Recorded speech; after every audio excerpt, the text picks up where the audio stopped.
जय हिंद। स्वागत है आपका अपने स्टडी 24 झारखंड यूट्यूब चैनल में। बच्चों में इस वीडियो में आपसे झारखंड बोर्ड के क्लास 12 यानी कि इंटरमीडिएट के छात्रों का 14 फरवरी को होने वाले हिस्ट्री यानी कि इतिहास के बोर्ड एग्जाम के लिए कुल मिलाकर के 30 VBA ऑब्जेक्टिव प्रश्नों का उत्तर लेकर के आया हूं, जो आपसे छात्रों के लिए काफी महत्वपूर्ण है। और बच्चों इसमें से बहुत सारे प्रश्न आपके बोर्ड एग्जाम में पूछे जा सकते हैं, इसीलिए आप लोग इस वीडियो को बिना स्किप किए हुए शुरू से लेकर के अंत तक जरूर देखिएगा। और दोस्तों इस वीडियो के अलावा आपके लिए और भी VBA ऑब्जेक्टिव और सब्जेक्टिव प्रश्नों के उत्तर को इस यूट्यूब चैनल पर पहले भी अपलोड किया हूं, तो उसे भी आप लोग जरूर देख लीजिएगा। तो दोस्तों चलिए हम लोग आगे बढ़ते हैं और इसमें दिए गए सभी 30 ऑब्जेक्टिव प्रश्नों के उत्तर को हम लोग एक एक करके देखते हैं।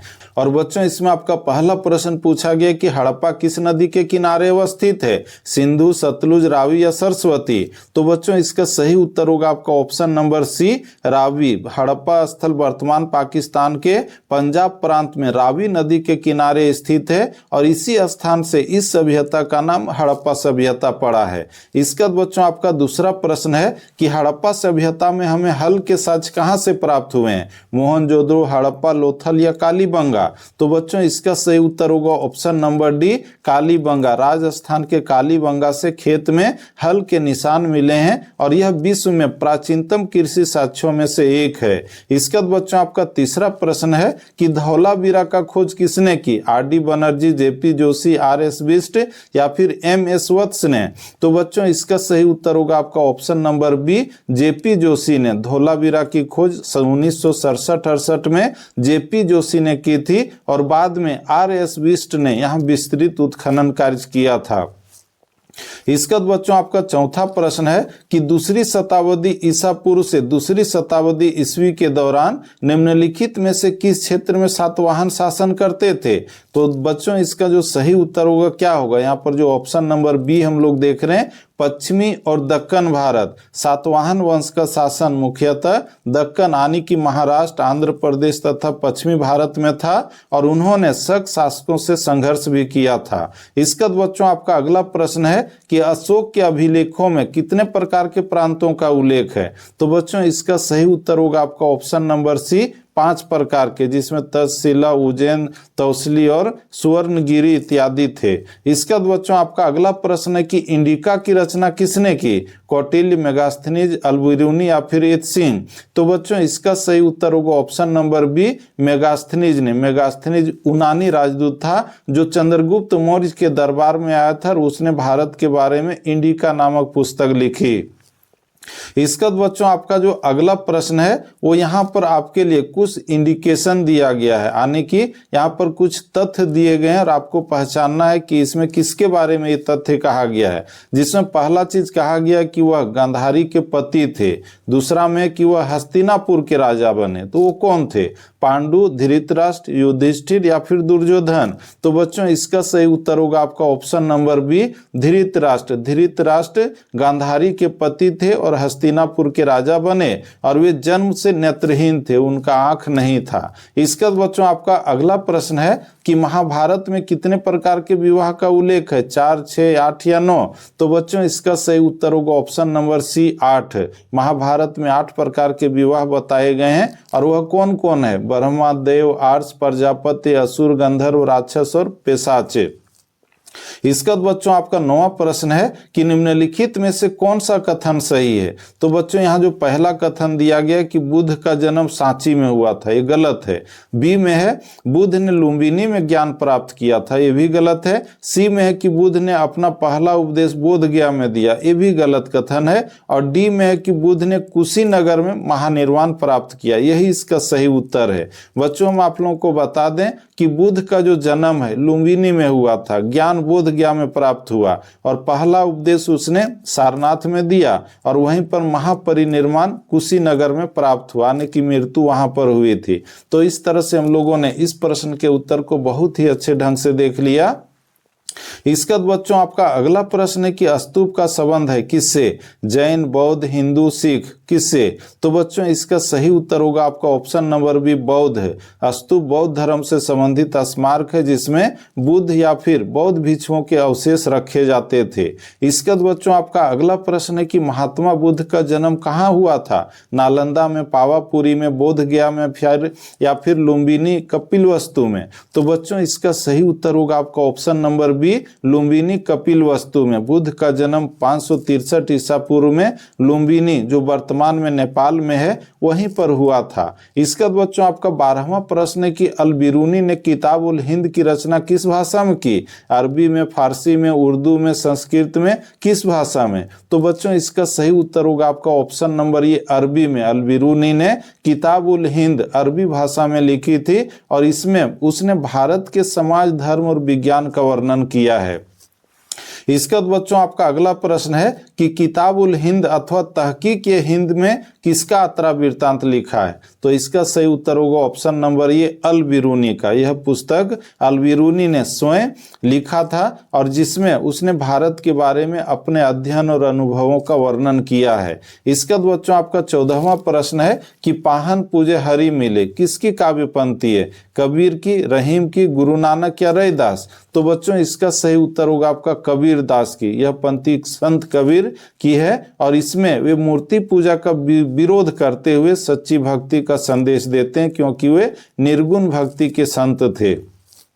इसका बच्चों आपका अगला प्रश्न है कि भक्ति आंदोलन को दक्षिण भारत से उत्तर भारत में लाने वाले संत कौन थे? तो इसका सही उत्तर होगा क्या? रैदास, रामदास, ज्ञानेश्वर या रामानंद? तो बच्चों इसका सही उत्तर होगा option number D, Ramanand. Ramanand जो है इसने दक्षिण भारत की भक्ति परंपरा को उत्तर भारत में फैलाया और उनके शिष्यों में कौन कौन थे? कबीरदास और रैदास थे। समझ रहे हैं? इसके बाद बच्चों हम लोग आगे बढ़ें तो आपका जो अगला प्रश्न पूछा गया है यानी कि 16वां प्रश्न, वह है कि तलवंडी ननकाना साहिब किसका जन्म स्थान है? कबीर, नानक, रैदास या मीरा? तो बच्चों इसका सही उत्तर होगा आपका ऑप्शन नंबर बी, नानक का। तलवंडी जिसे आज ननकाना साहिब कहते हैं, जो वर्तमान समय में पाकिस्तान के पास है, पाकिस्तान के हिस्से में है, तो यह गुरु नानक देव की जन्म स्थली है। और उनका जन्म कब हुआ था? गुरु नानक का 1469 ईस्वी में। याद रखिएगा 1469 ईस्वी में। इसका बच्चों आपका अगला प्रश्न है कि विजयनगर साम्राज्य की स्थापना कब हुई थी? तो इसकी स्थापना हुई थी 1336 ईस्वी में। और मैं आप लोगों को इसके बारे में बता दें कि विजयनगर साम्राज्य की स्थापना 1336 ईस्वी में संगम वंश के शासक हरिहर और बुक्काराय, जो दोनों भाई थे, दोनों ने मिल के की थी और यह दक्षिण भारत का शक्तिशाली हिंदू साम्राज्य था। इसका बच्चों आपका अगला प्रश्न है कि प्रसिद्ध विरूपाक्ष मंदिर कहाँ है? हम्पी, चिदम्बरम, बेलूर या श्रीरंगम? तो बच्चों इसका सही उत्तर होगा आपका ऑप्शन नंबर ये, हम्पी में। विरूपाक्ष मंदिर कर्नाटक के हम्पी में स्थित है और यह विजयनगर काल की प्रसिद्ध स्थापत्य कीर्ति है। इसका बच्चों आपका अगला प्रश्न है कि विजयनगर साम्राज्य द्वारा असैनिक और सैनिक सेवा के लिए दिए जाने वाला भूमिदान कहलाता था क्या? जागीर, लिस्टी, उक्ता या अमरम? तो बच्चों इसका सही उत्तर होगा आपका ऑप्शन नंबर डी, अमरम। विजयनगर साम्राज्य में सैनिक एवं प्रशासनिक अधिकारियों को सेवा के बदले जो भूमि दी जाती थी उसे अमरम कहा जाता था और इसे प्राप्त करने वाले नायक कहलाते थे। और दोस्तों ये जो प्रश्न है इसको आप लोगों को अति लघु उत्तरीय और लघु उत्तरीय में भी पूछता है, जिसमें पूछा जाता है कि अमरम से आप क्या समझते हैं। तो बच्चों इसका उत्तर हम लोग कैसे लिखेंगे? बहुत ही संक्षेप में, विजयनगर साम्राज्य में सैनिक एवं प्रशासनिक अधिकारियों को सेवा के बदले जो भूमि दी जाती थी उसे अमरम कहा जाता था और इसे प्राप्त करने वाले को नायक कहलाते थे। तो इस तरह से लिखेंगे। इसके बाद बच्चों आपका अगला प्रश्न है कि आईने अकबरी को कितनी भागों में विभाजित किया गया है? 7, 3, 4 या 5? तो बच्चों इसका जो सही उत्तर होगा आपका ऑप्शन नंबर डी होगा, 5। आईने अकबरी अबुल फजल द्वारा लिखी गई पुस्तक है जो 5 भागों में विभाजित है और इसमें अकबर के शासन, प्रशासन और समाज का विवरण है। इसका बच्चों आपका अगला प्रश्न है कि किस मुगल सम्राट ने तंबाकू पर प्रतिबंध लगाया? अकबर, बाबर, जहांगीर या शाहजहां? तो बच्चों इसका सही उत्तर होगा आपका option number C, Jahangir. Jahangir ने तंबाकू के सेवन पर प्रतिबंध लगाया था। क्योंकि वह इसे स्वास्थ्य के लिए हानिकारक मानता था। और दोस्तों वहीं पर तंबाकू का शुरुआत किसने किया था, आप लोग कमेंट में जरूर बताइएगा, अकबर था या फिर कौन था। इसका बच्चों आपका अगला प्रश्न है कि ब्रिटिश ईस्ट इंडिया कंपनी की स्थापना कब हुई थी, जो भारत आकर के यहाँ व्यापार शुरू किया और फिर बाद में भारत में कब्जा किया था।